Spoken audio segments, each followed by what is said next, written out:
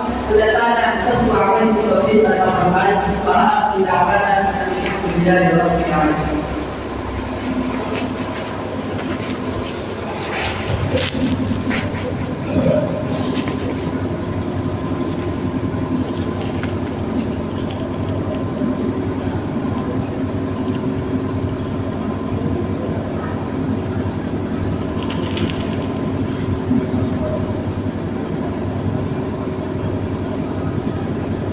Thank you.